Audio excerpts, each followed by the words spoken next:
Alright, what's up guys? Before I start this video, I want to state something very clearly. I know that the coronavirus and the worldwide pandemic that is happening at the moment is a horrible thing, and I think it's a nightmare for humanity, and I really wish it never happened. However, along with all these negative aspects, there are a couple of positive side effects which I want to talk about in this video. What are you doing? And the first thing I want to talk about is that the current situation kinda humbles us a little bit.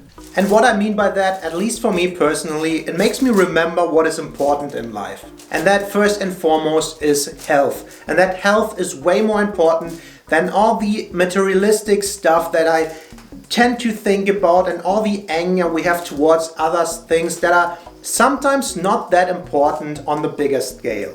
I also noticed that I think about family more, and that you are more concerned about your parents, your grandparents, maybe your cousins, your siblings, whoever is close to you, you're probably thinking more about during these times. And I think that's a good thing, because sometimes we're so self-involved with our problems that we forget to think about the people that are close to us. And the second point that is kind of positive is there is a feeling of unity right now. And I'm talking on a global scale here. If I think about countries like China, Russia, South Africa, the US or Spain, I never felt as close to the people of these countries as I do right now.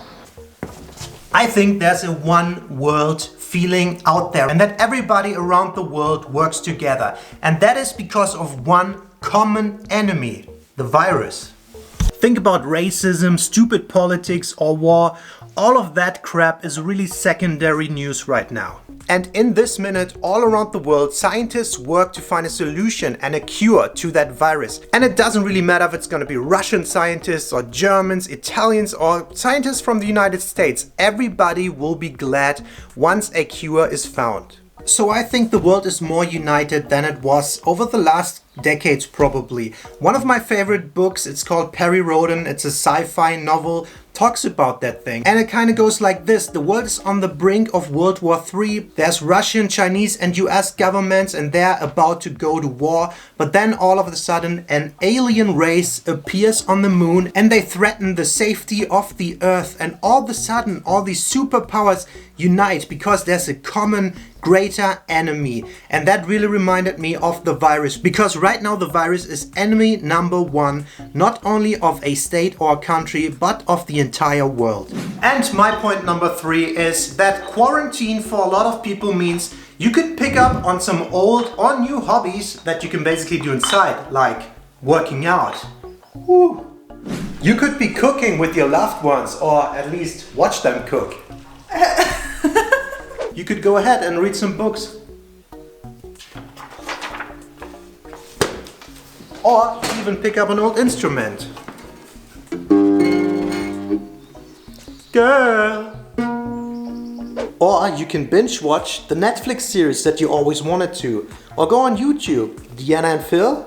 With the additional time on hand and being inside, I also noticed that I text more people, which means I'm talking more to old friends, and I'm taking care of my relationships. And my point number 4 is, and this might be a long shot, but we might be healing the planet environmentally to an extent. I just read an article in the New York Times that said in February alone in China, because of the quarantine, the carbon emissions dropped by 25%. And that is the equivalent to half a year of carbon emissions in Great Britain. So when all of this is over, we might have seen a positive but potentially only temporary shift in climate change. However, it might also be the start for more awareness of a way bigger long-term problem. So there is this theory out there. Think about our planet as one organic form of life. Just zoom out into space, look at our planet as this blue ball hovering through space, and think about that as one living organism. And look at that one organism and look at the 7 billion little people running around on it. We are basically the virus for our planet. And how does an organism normally fight a virus? It increases temperature, what we call fever if we have it. And climate change is nothing other than that. It's a fever, it's a mechanism of the organism that is planet Earth to fight the virus that is humankind.